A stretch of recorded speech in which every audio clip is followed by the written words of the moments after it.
Ngayong linggo mga kapuso ay sisimulan natin ang ating Sunday viewing dahil makikilala natin ang dalawang personalidad na nakilala sa social media kamakailan lamang dahil kaboses nila di umano ang nag-iisang Jessica Soho tuwing linggo.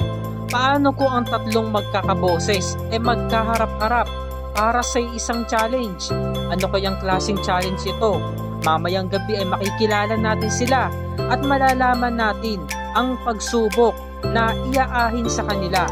Sabay-sabay tayong matutuwa ngayong linggo ng gabi.